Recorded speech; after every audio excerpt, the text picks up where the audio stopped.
Olá pessoal, sejam todos bem-vindos. Nesse vídeo a gente vai falar da análise contábil da Lojas Renner, já incluindo aí a apuração a divulgação do resultado do primeiro trimestre de 2024.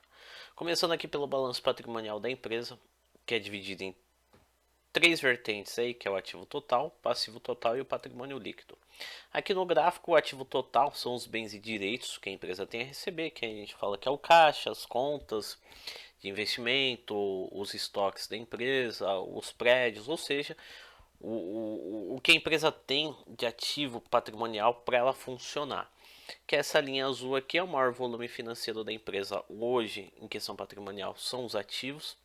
A gente tem um passivo, que é a linha laranja, que são as obrigações que ela tem a pagar. Na contabilidade passiva, obrigações, dívidas que ela tem é representado como um patrimônio da empresa, porque acabou interferindo aí também acabou com o que a gente pode dizer, está agregando aí para o funcionamento da empresa, então é classificado como um bem, como um ativo, como um patrimônio da empresa.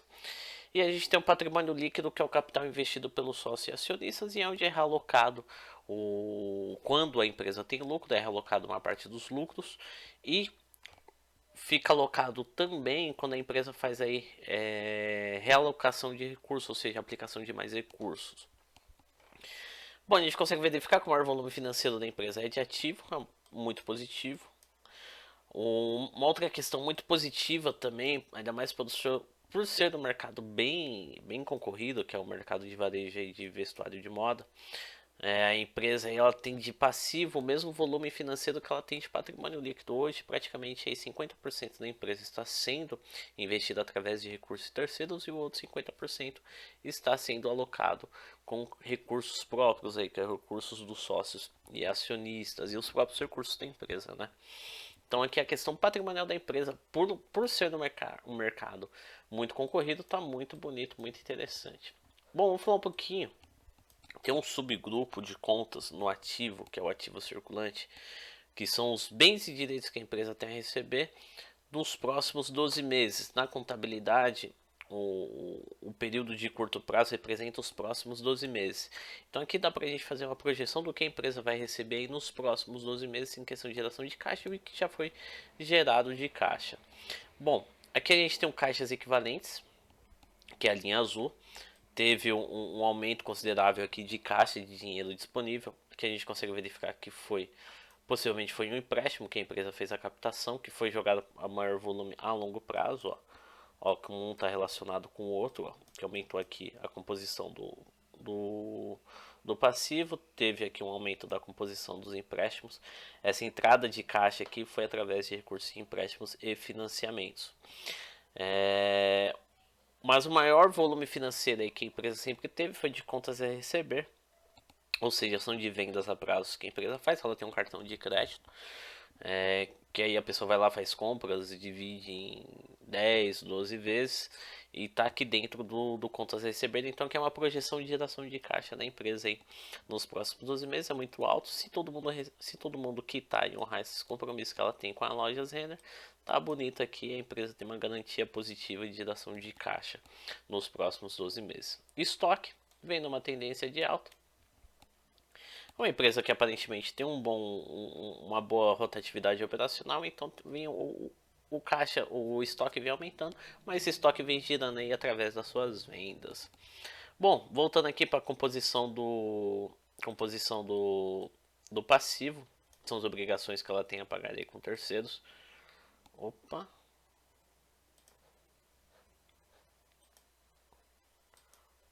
cadê? Deixa eu voltar aqui, cadê? Voltou.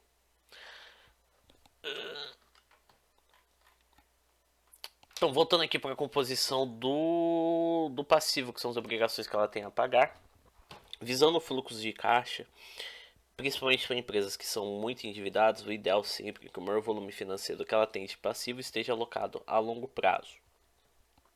Não é o que ocorre aqui com a loja Zenders. O maior volume financeiro de dívida dela está no passivo circulante, que são as obrigações que ela tem a pagar dentro dos próximos 12 meses. E o menor volume financeiro está no passivo não circulante. São as obrigações que ela tem que pagar além dos 12 meses. Visando a questão de análise de fluxo de caixa, o ideal sempre é que o menor volume financeiro esteja no passivo circulante. Assim, a empresa tem tempo suficiente de rodar suas operações e pagar esses compromissos.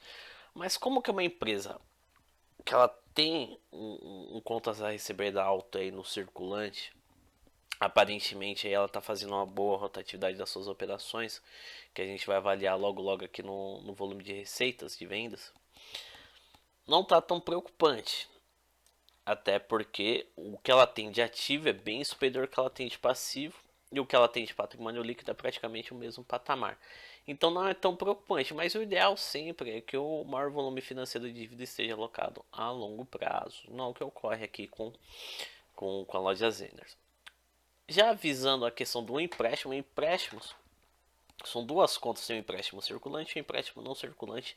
São duas subcontas que tem lá no passivo que eu gosto de avaliar porque são recursos que entram dentro da empresa, mas são recursos que não entram gratuitamente. Ou seja, você foi lá, pegou um empréstimo de R$ 1.000, você vai pagar R$ 1.000. Não, você não vai pagar R$ 1.000. Tem uns custos aí, as taxas de contratação desses empréstimos que no Brasil são altíssimos. Geralmente, se a empresa ela tem um bom, ela está bem ranqueada, ela tem um bom nome de mercado, ela consegue até negociar boas taxas. Mas geralmente, quando a empresa não tem um bom nome no mercado, as taxas estão altíssimas, tanto para a empresa quanto para pessoa física. Aqui a gente consegue verificar que a ideia é igual do passivo. O ideal sempre é que o maior volume financeiro da dívida esteja alocado a longo prazo e o menor volume a curto prazo.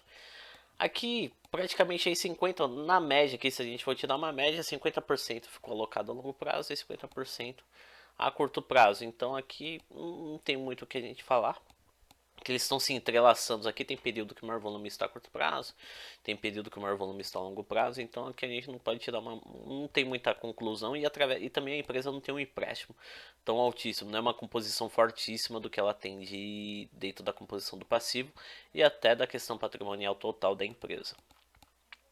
Bom, vamos falar um pouquinho de operação, começando aqui com o volume de vendas.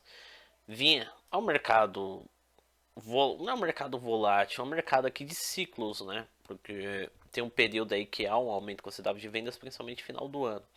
Vinha, mas assim, mesmo com as oscilações de altas e baixas, no todo é que ela está numa tendência de alta. Teve uma correção forte que foi o período da pandemia, mas depois ela veio e se recuperou através da sua estratégia operacional. Bom, a gente tem um resultado bruto que a gente verifica se o a revenda da empresa, a revenda dos seus produtos é lucrativa ou não. Sempre foi lucrativa, novamente numa tendência de alta fortíssima aqui.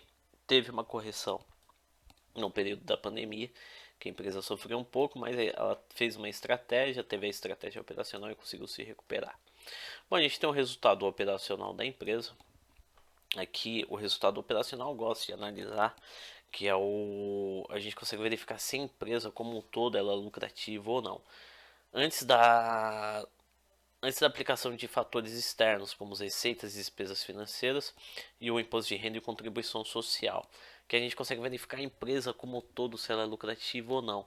Aqui ainda envolve, além de envolver as operações principais de atividade da empresa, tem as atividades terciárias, que é a questão administrativa, despesas com marketing, custo com contador, parte financeira, parte de estrutura de TI, as despesas que ela tem com a loja, ou seja, a empresa como um todo, se ela é lucrativa ou não.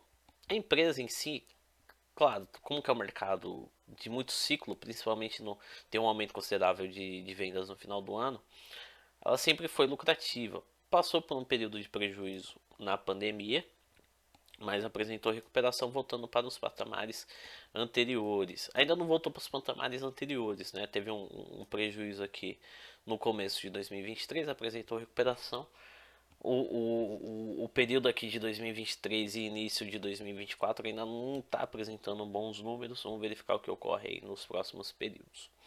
Bom, a gente tem o lucro e prejuízo do período, aqui a gente pega todas as receitas menos todas as despesas, verifica se a empresa é lucrativa ou não. Também muitas oscilações aqui, muitas alterações, muitos altos e baixos. teve o período da pandemia que passou por um prejuízo, teve um prejuízo forte aqui, mas aqui é uma situação não recorrente, pode ver que pode analisar que no trimestre posterior ele voltou para os patamares normais. Teve uma alta forte aqui até em 2019, mas voltou para os patamares anteriores. A empresa sempre teve lucratividade, teve o período aqui que passou por um prejuízo, foi a questão da pandemia, mas logo ela se recuperou. É uma empresa que tem boas vendas, tem bom patrimônio, só que ela está sofrendo aqui um pouquinho. Tem alguma despesa ou algum custo dela aí que está impactando ela fortemente, que não está deixando ela não deixar soltar essa lucratividade para cima. Para quem tem interesse, eu estou analisando por cima. Quem quiser entrar no detalhe aí, dá uma olhadinha aí no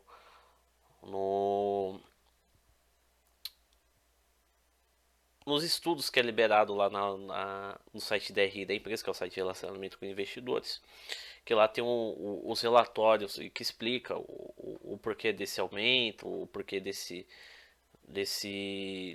das despesas. Tem alguma despesa aqui que está impactando antes do resultado operacional que não está deixando. Pode ver que a empresa tinha um resultado bruto muito bom, mas tem alguma coisa aqui no resultado operacional que não está deixando a empresa aí ser mais lucrativa, né? Então, quem tem interesse de mais a fundo a empresa, ou até de querer fazer um investimento, dá uma olhadinha aí, principalmente nos últimos trimestres, verificar qual que é a despesa que está impactando diretamente o resultado operacional e as lucratividades da empresa. Bom, pessoal, termina a análise aqui, espero que vocês tenham gostado.